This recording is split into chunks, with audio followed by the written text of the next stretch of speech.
few weeks ago, we said, oh, everything that went wrong in those Boston College and Vandy games were fixable. Right. We both said that. We're like, it's fixable. You just have to fix, busted coverages. And now I'm like, well, is it a talent issue? Is it a scheme issue? Is it fixable? Thanks for listening to KC Sports Network, proudly presented by Emprise Bank. If you're thinking about starting a business or know someone who is, check out Emprise Bank's SBA loans. It's always good to know your options, and they can be your partner in possible. What is up? Welcome into Mizzou, That's Who, here on KC Sports Network, your podcast for Missouri athletics here. Well, on KC Sports Network, I'm Dr. Franklin, joined as always by Maggie Johnson, as we are breaking down, maybe rehashing.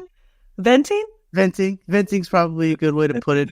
Over Missouri's 41-10, just thrashing, just an awful performance. We'll get into it, Maggie. But how was your weekend? So this was an interesting weekend because Mizzou played at 11 a.m. Central Time. I was in Tucson, Arizona. My friend's brother plays for the University of Arizona in his grad year, so that game was on at 9 a.m. So it was like I woke up early, had to watch that game. Ugh. And then I had to put on a good face and go watch Texas Tech, Arizona, which was kind of like a Pac-12 after dark thing. Like, I remember after we were waiting for her brother to get out, it was 12:30, local time. And I was messaging people. I'm like, why is nobody responding to me? And then I realized it's because it was almost 2 a.m. Back home. But it was rough. I think I'm okay with a loss. I think, we got, kicked in the mouth. I'm not okay with how we responded to that getting kicked in the mouth. Yeah, there's a lot to talk about with this game. And I didn't record a post-game show because, part of the reason, Maggie, was, I wanted to have the conversation with you just about this game as well. It's a little bit easier to talk to somebody else besides just talking to my computer screen. It makes you feel a little bit better when somebody else is in the virtual room with you when you're talking about this game. But there's a lot with this game that is very frustrating, and kind of the aftermath of this game that is also frustrating in terms of maybe the scene of college football. Did Missouri pick a good weekend to lose? Probably. Their loss does get overshadowed by, Alabama losing to Vanderbilt and Arkansas beating Tennessee. So, that does help them out a bit.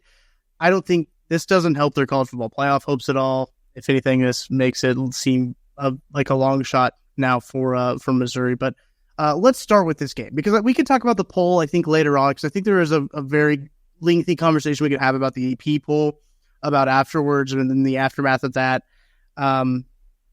But this game got off to a rough start. We talk about the pass interference on Theo East, that the flag was thrown.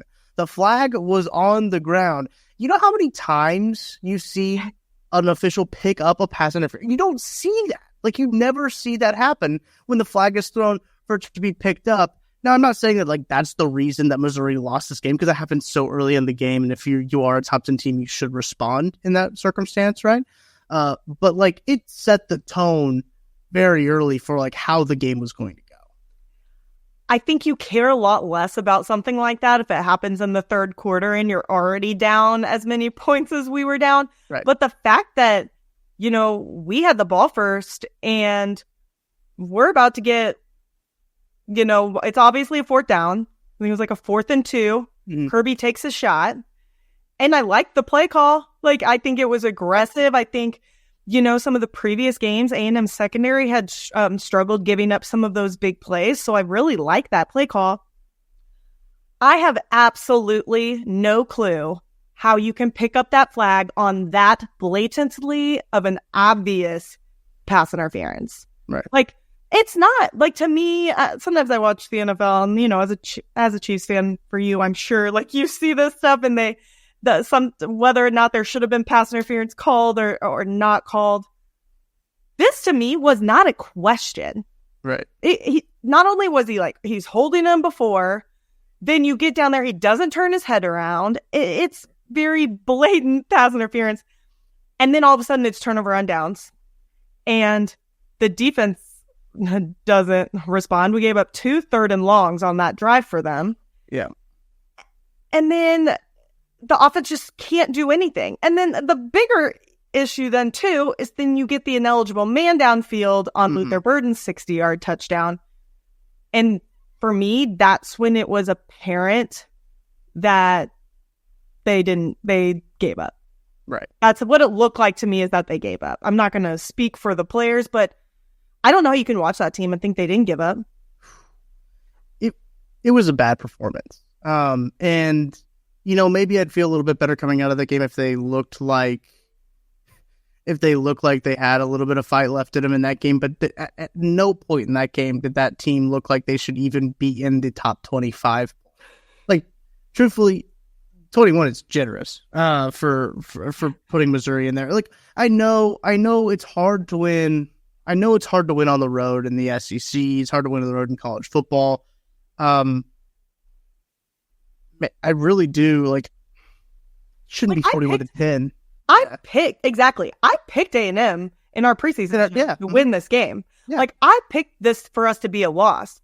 The problem is I didn't see it being a loss like this. Blowout. I saw it being a loss similar to maybe the Georgia loss or the LSU loss, where you're still very competitive, and the AP poll, not that the AP poll matters. We know the AP poll doesn't matter, okay, everyone? But you see those people seeing it and being like, oh, they played well. They didn't play terrible. They had a couple of mistakes. But I don't see how, even when the CFP poll comes out in a month, they're going to look at the score, and unless Missouri basically goes undefeated, including beating Alabama and Tuscaloosa, I don't see how a CFP voting committee is going to put Mizzou anywhere even close. I actually don't even... I wish we would have never talked about making the playoffs, kind of like when we came into this past last year, and then the way we went into 2007 and 2013. I wish we wouldn't even talk about it, because now we're sitting in this place where we talked about it and we got hopes. I didn't talk about it verbally, but other people did, really. And now we're sitting here foot in mouth. Yeah, it's tough, and especially what really sticks out to me when I start to look at this drive chart here, Maggie. We talked about the first drive. Only 5 plays. You went 35 yards. They were moving the football. And then first play of the game, great pass to Luther Burden. Yes, great pass, and the offense has so obviously the momentum will stop there. But then after that, they do allow the touchdown, 3-and-out punt for Missouri. They allow 3 points the next drive to Texas A&M. Another 3-and-out punt. Texas A&M gets a touchdown, and then another 3-and-out punt with another touchdown followed up with another. Well, this is an 8-play drive, but another punt. So that's what I think has been so frustrating this year with Missouri, is that we came in, and you talked about the expectations. The expectation of this team was that they were going to be a pretty potent offense. We've not seen that at all. Not against Murray State, not against Buffalo, not against any of the cupcake teams that they should have shown that they have a high-powered offense against. Hadn't seen it. Look, Tennessee at least showed that they had a high-powered offense against the teams they were supposed to beat, right? Tennessee showed that. There's been other teams. Ohio State's shown it sometimes too. If you want to be in the same conversation as those teams, you have to show that there. And I think that that's what's so frustrating, is that we know the potential. We've seen the potential of what this offense can do.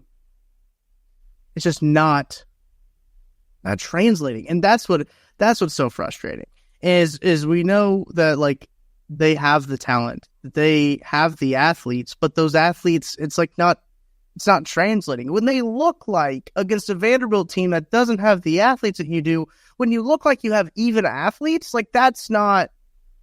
There's something missing. There's something missing, I think, in terms of where the recruiting onto the field, there's a gap there somewhere. I'm not going to pretend like I know what the gap is, but it just seems like something doesn't make sense. And usually when something doesn't make sense, there's the truth missing. It's truth. I've seen a lot of people say things about, missing Cody Schrader is massive on the offense. And to an extent, I do agree. But Cody Schrader really didn't even come into the picture for Mizzou and, take off until the second half of the season last year.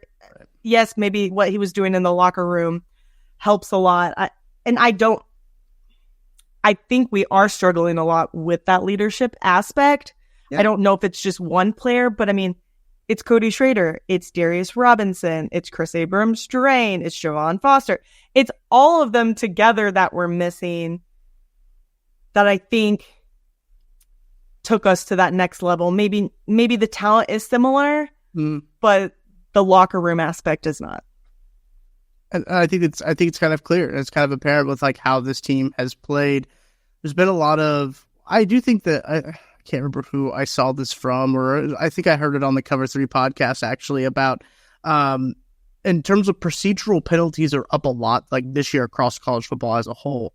I think it might be something that officials are looking for more as procedural penalties, but like as a team that has so many older guys on it, you would like those to be snuffed out. And I know that we talked about the illegal man downfield penalty on Luther's touchdown. Like it was ticky tacky, right? Like I think sometimes those can it's the right call, but it's still a stupid call because it has nothing to do with the play. It made me more annoyed in that situation that they called it, and then hours later I'm watching the Miami Cal game and they don't call it, and Miami wins the game. So I think that's my frustration with it, is it's like you've got to have a little bit of consistency in these referees. And once again, not blaming the refs. You don't lose 41-10 because refs were bad.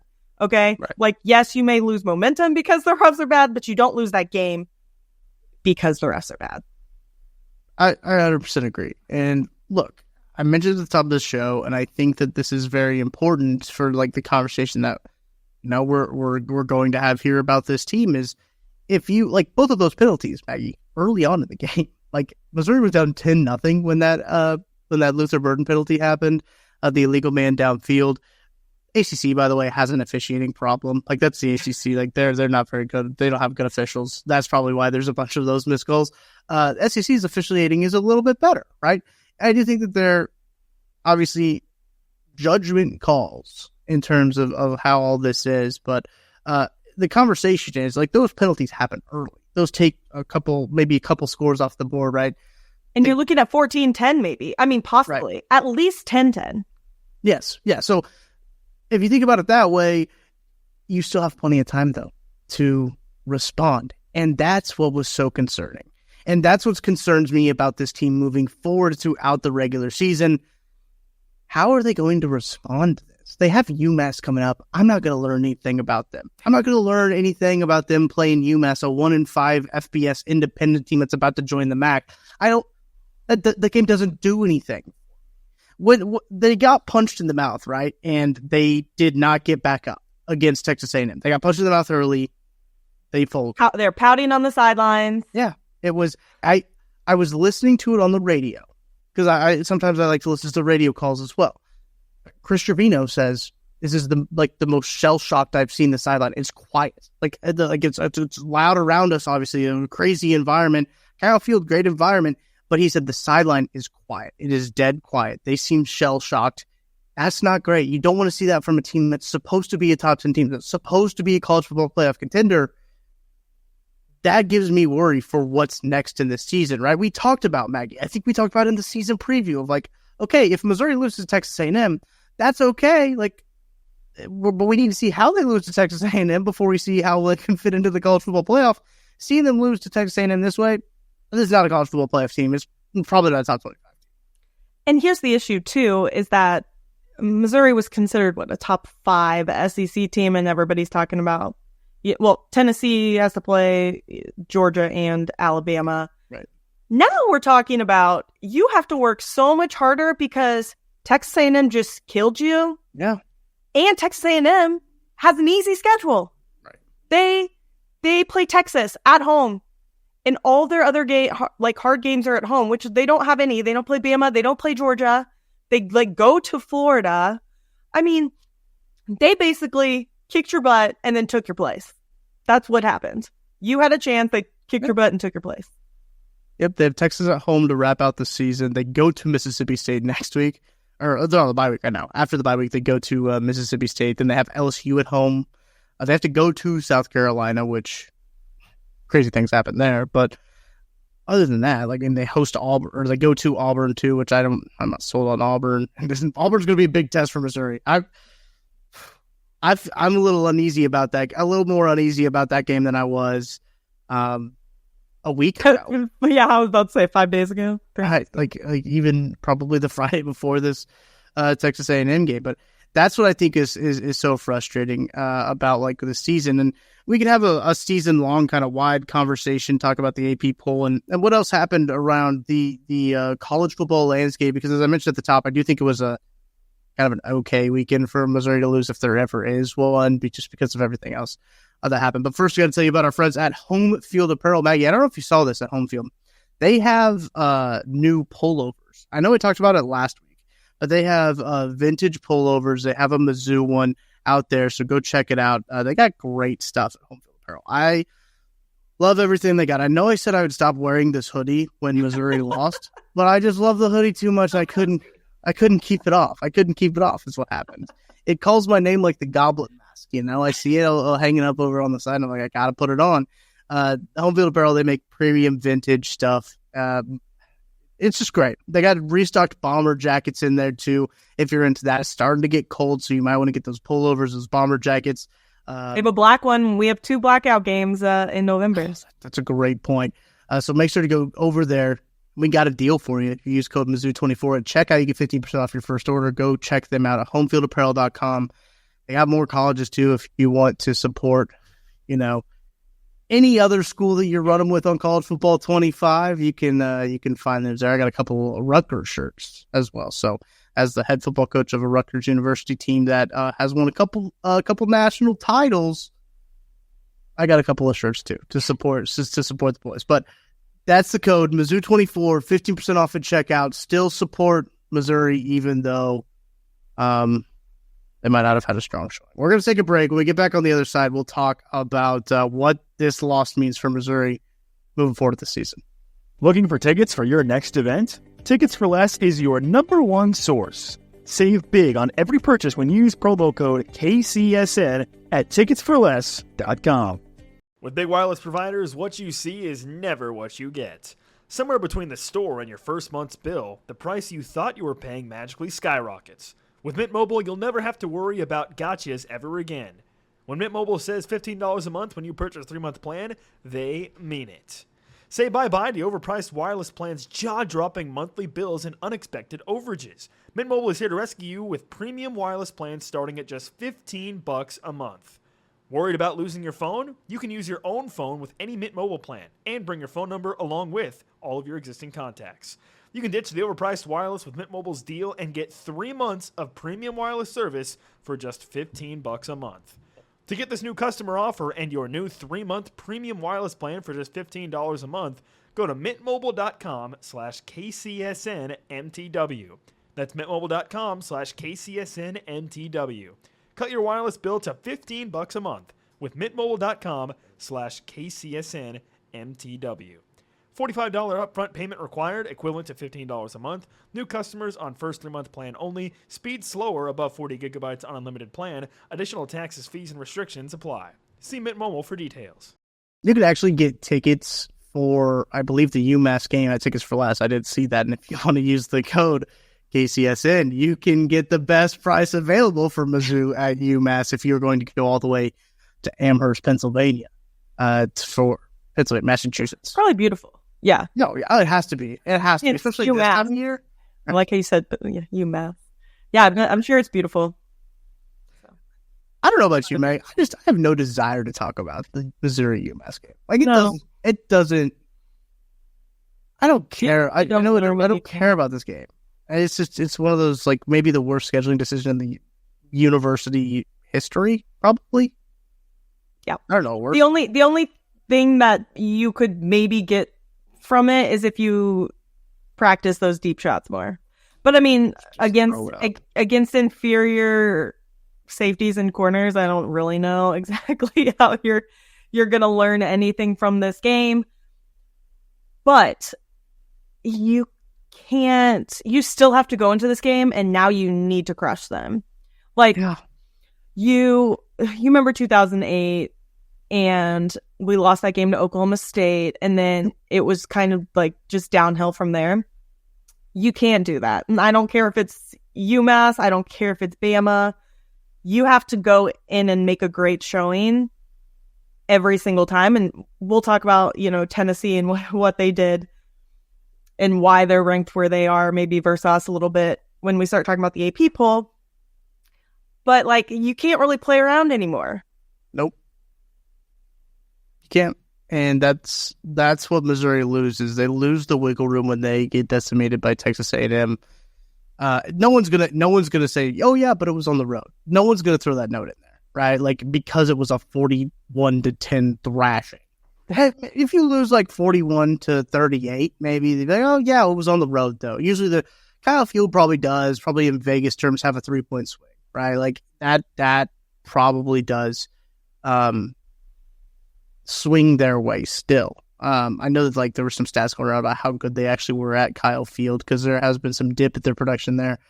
They're pretty damn good this week against Missouri. But let's talk about this. That's the best they've played all season. 100%. I mean, I know Connor Wegman came back, but that's 100% the best that I have seen Texas A&M look. That's against Arkansas. That's against Notre Dame. Yep.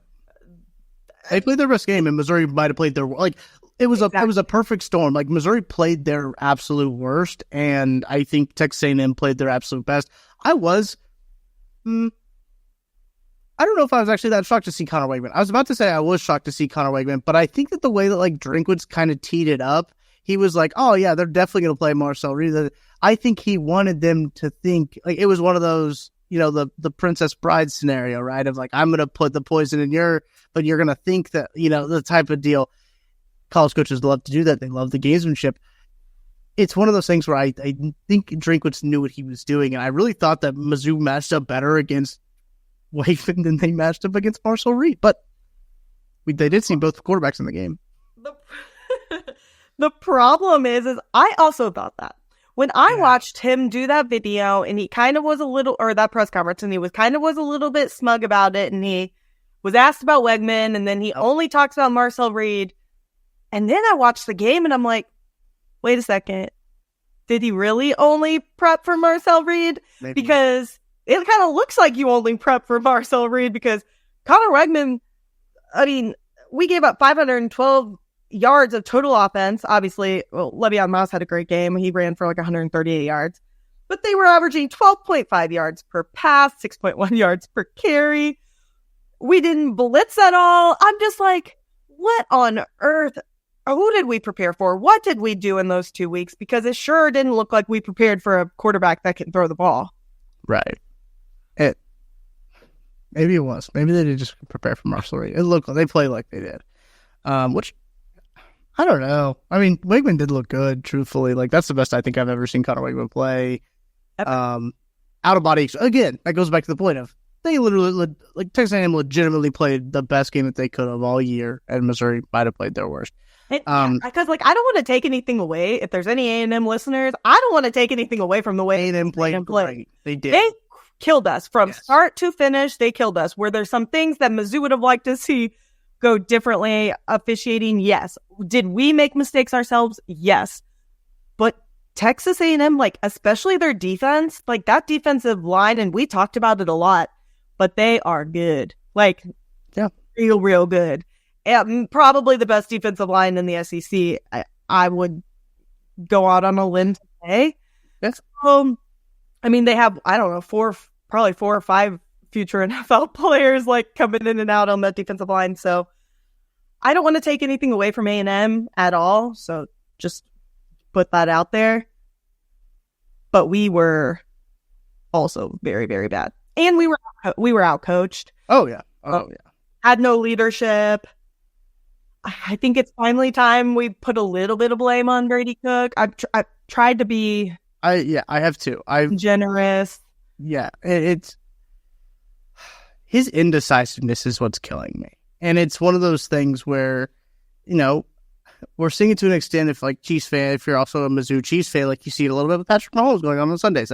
He has a little bit of the indecisiveness too, but Patrick Mahomes is a better athlete than Brady Cook is to kind of make up for things. That might be the understatement of the year. But That's what's so frustrating is it seems like he does have a lack of trust in the five guys in front of him. He doesn't quite trust what he's seeing. Also, coverage wise, it's what it appears. I'm not saying it, I know that's what it is. And then when he's going to scramble out, we've seen a lot of decisiveness, Maggie, with sometimes of him running the football. Like he was, I feel like a lot last year, he was way more decisive with, okay, I'm going to tuck this and go. Sometimes he's like getting to the line of scrimmage, pumping a couple times, and he's like, okay, I'll go. And it's only a couple of yards. Like if he decides to tuck it right when he doesn't see anything, I don't see anything, okay, I'm going to tuck it and go, he gets 5, 6, 7, maybe even the first down, right? So like there's a lot of things there with like, he doesn't look totally comfortable. That goes back to what I said during the bye week, right? Like I wanted to see them get him more comfortable in the offense. And it just hasn't happened. It seems like the play calling has really changed than what it has last year. I don't know how much that really has to do with, Javon Foster and, the left side Brady doesn't look totally comfortable with. You have 2 new guys on the left side protecting the blind side. And I know it's the week 6 now, right? Are we going on week 6? We're going on week 7? This is Missouri's going to be Missouri's 6th game. Yeah. We're 4-1. So it's weeks. I mean, it depends on how you look at it because that week 0. Week 0. Then they had the bye week. So you have to add it on. I think it's weeks. I think it's 7. Because look, you didn't come here for your math classes, okay, everybody? Because let us know what we're going to get good in the comment section. I'm real not good with math. Tucker's not either. No, yeah, week 7. Let's go with week 7. Week 7. You're 7 weeks into the college football season. Like you should have some sort of comfort. And the fact that it's not there yet is alarming. And that goes into like the whole national conversation of like, they're not going to fare very good in Tuscaloosa, I don't think. Like, it's not going to be pretty in Tuscaloosa. I know that Alabama just lost to Vanderbilt, but like, if you're thinking that they're going to let Missouri come in and look, they also just beat Georgia at home.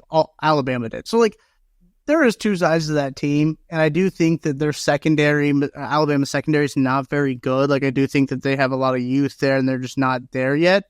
Like, that's in a couple. That's a few. You have a 17-year-old wide receiver. I don't know if you've heard about it or seen anything on Twitter about it or in the news. I've heard he's 17. Apparently, he's only 17. Yeah, and Cody Schrader went to Division II before transfer or before being a walk-on in Missouri as well. I don't know if anyone knew that either.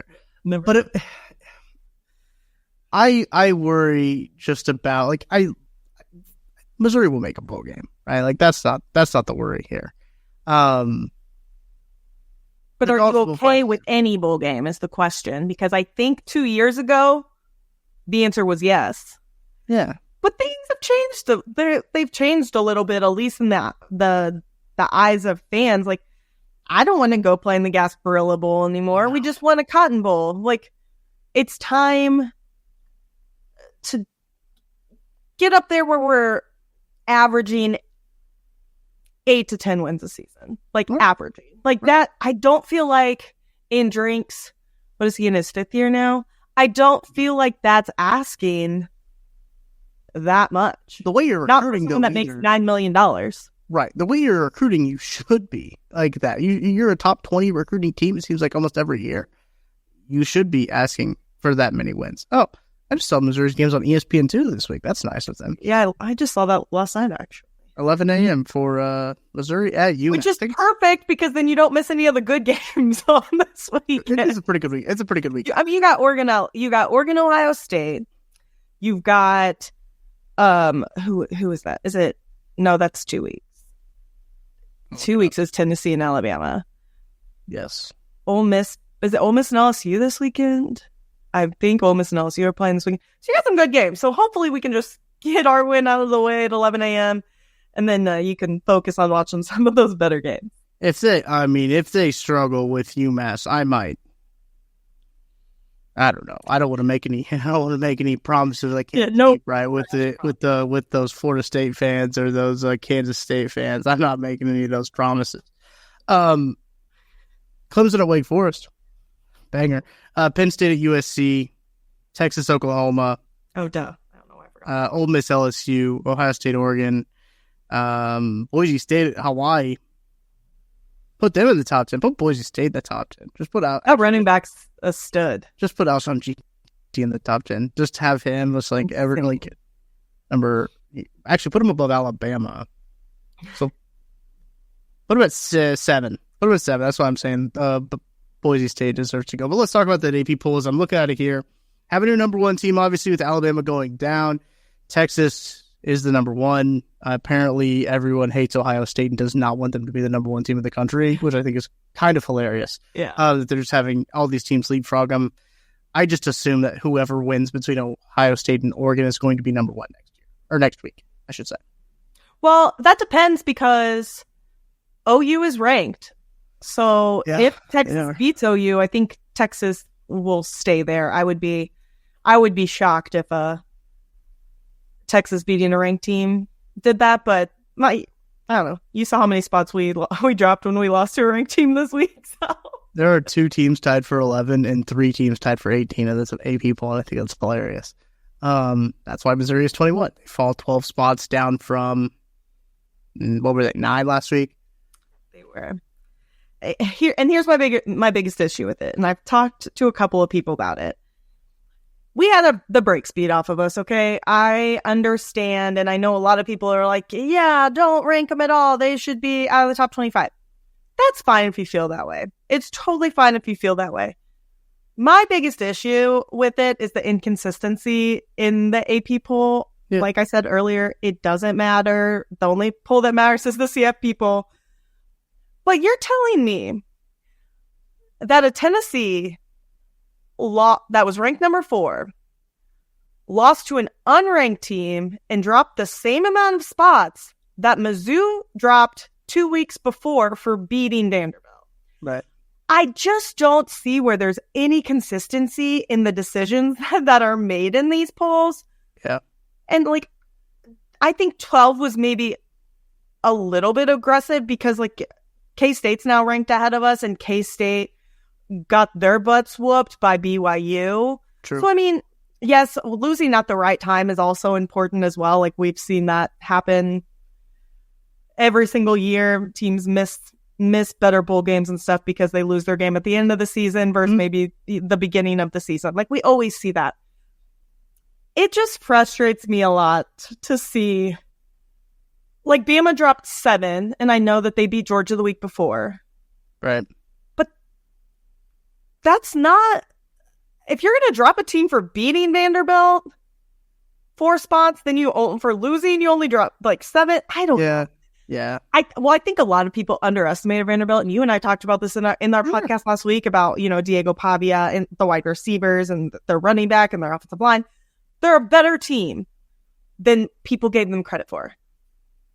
But why are they were a good team when they played Missouri. For sure. They're not just a good team because they beat Alabama. That's not, it's just that type of mindset, I feel like. And I said this a few weeks ago, the name on the jersey just seems to matter and get so much more of a benefit of the doubt than, schools like Missouri. And again, I'm not saying that Missouri shouldn't have dropped and that we looked like a top 25 team because we didn't. Yeah. But yeah, it's just that inconsistency for me. Vanderbilt does receive 26 votes in the AP poll. It looks like they're at 25, 26, 27, 28, 29, 30 in the poll. Navy and Army still not in there after both being undefeated. I think is wild to still have Michigan in the poll after having 2 losses is insane. Michigan should not be in there. Again, yes, there is big name bias in the AP poll. That is Tennessee, Alabama, Notre Dame. Yeah. I mean, A&M rises 10 spots as they should. I think that's justified. Yeah. Also, Indiana only at 18 is when they're 6-0 that. First team to make a bowl game, aren't they?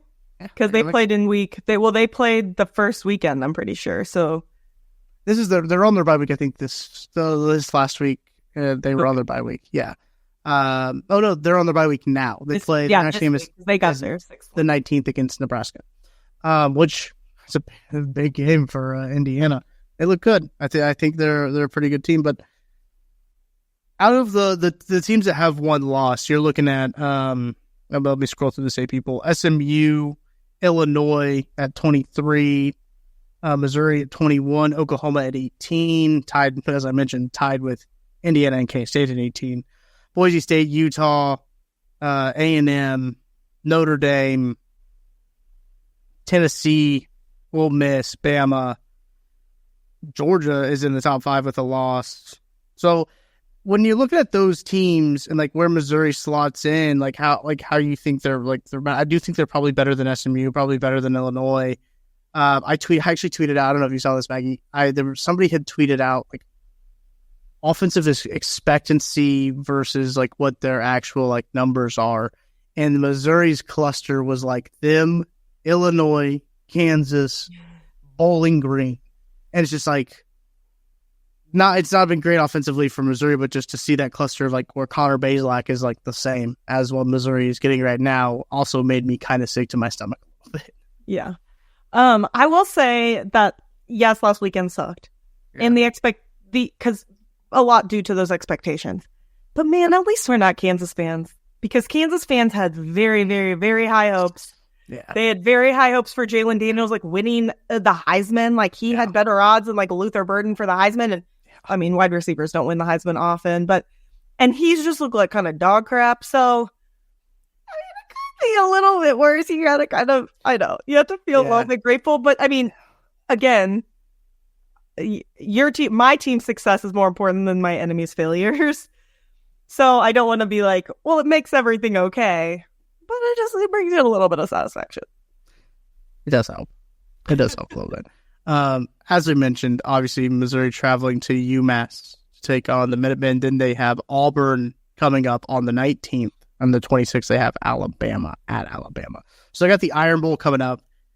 Basically, their next 2 SEC games. And then there's obviously the bye week and the big game against Oklahoma. Going into those games, it's going to be the Auburn game is going to be the most telling, I think, of how this team does respond. Look, I'd love to see them hang like 72 points on UMass or something like that, but I'm sure we'll see like an ugly 38-0 game.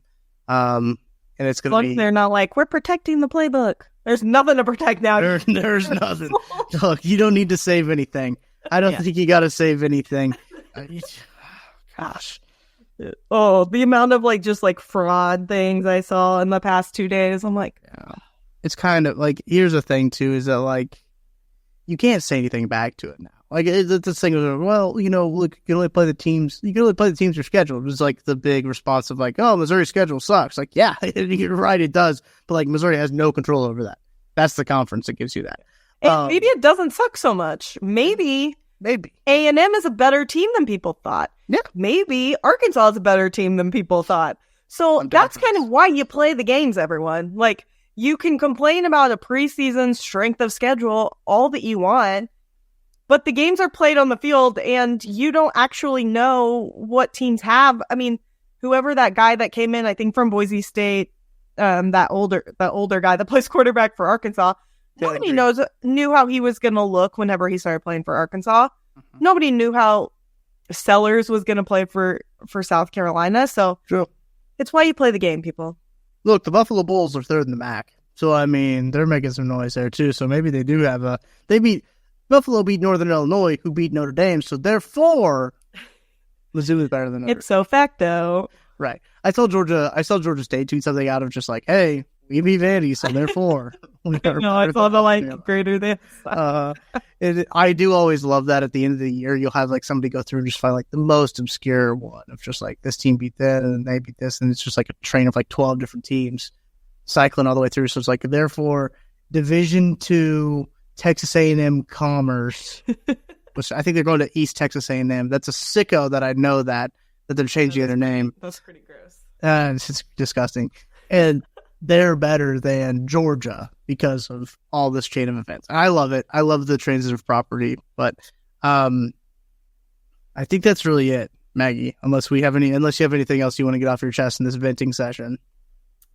My only thing that I just need to, I'm trying to talk myself through is a few weeks ago we said, oh, everything that went wrong in those Boston College and Vandy games were fixable.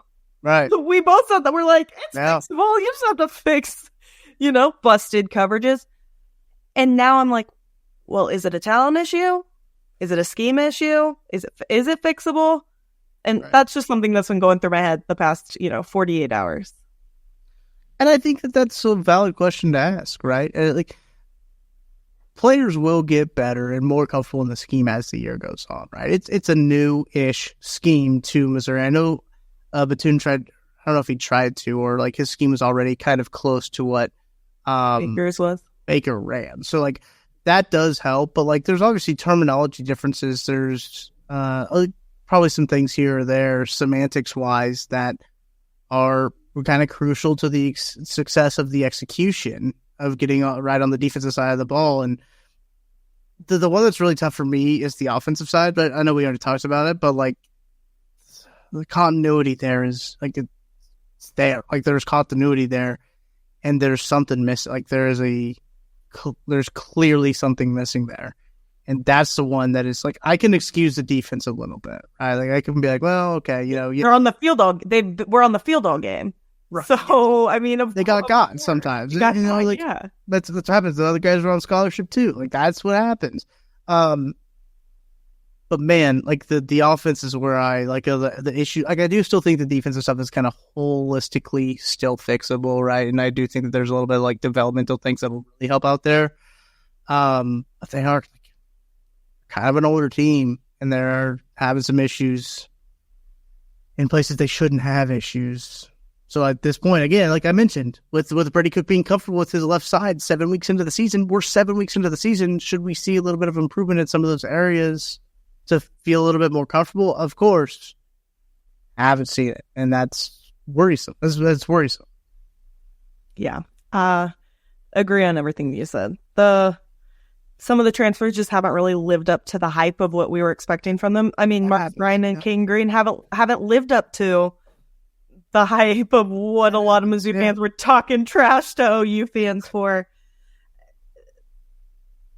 The secondary is all new. I mean, I guess not secondary. The corners, right? Most of the safeties have been there. So, yeah, I mean, they are older. Those guys on the line are still. Some of them are kind of younger. I mean, Caden's kind of young. I guess Mimbo's a junior now.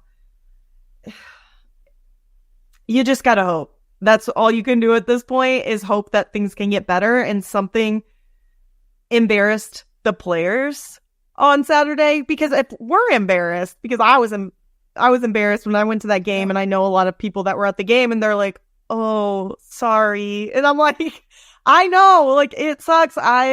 It does."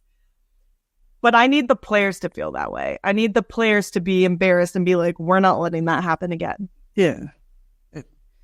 We can't play the game for them. We can't play the game for them. Right. We didn't talk about the decision to kick the field goal, I don't think, at the end of the game, which is just a dreadfully embarrassing. It's embarrassing. It is embarrassing. If you go for it and miss it, who cares, right? The game's over. The game was already over. You didn't need to kick the field goal to make a 6-score game, a 6-score game. Go for it. His coaching decisions, too, Baggy, we're just kind of late this podcast to get into this part of the side of everything, but his coaching decisions this year have kind of been just so baffling and so confusing between how he handled the end of the half against Vanderbilt and kind of how I know he's not calling the plays, but look, he's the head coach. He has the final say on what happens on the field, right? His timeout usage has been a little weird at times.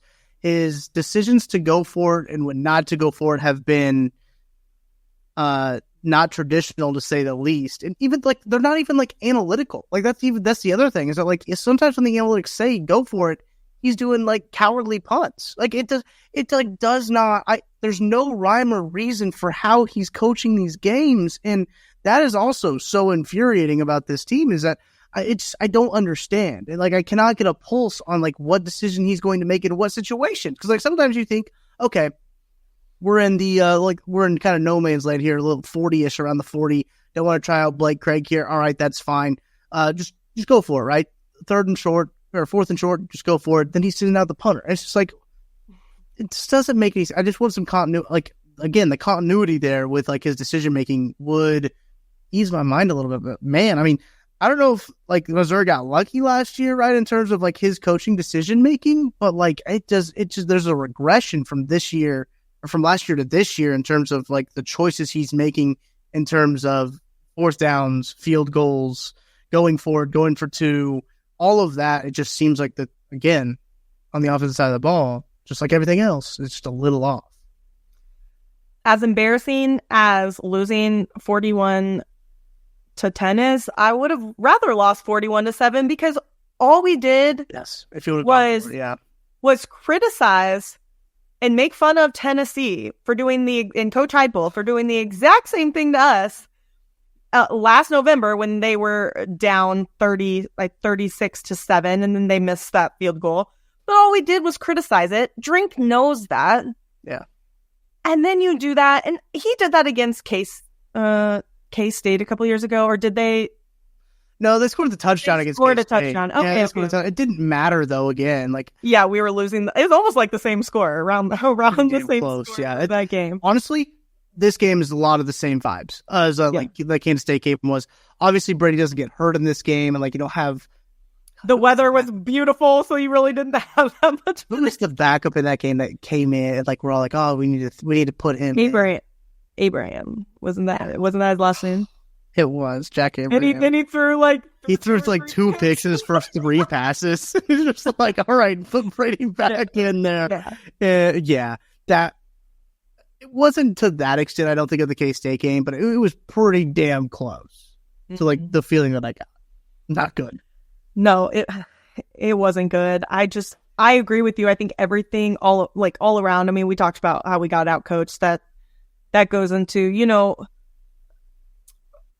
I wrote down in my notes about respecting your opponent. Okay. And that goes from, I feel like before the game starts and during the game and after the game, and not giving them bulletin board material before the game. Cause I feel like we gave the fans at least some bulletin board material.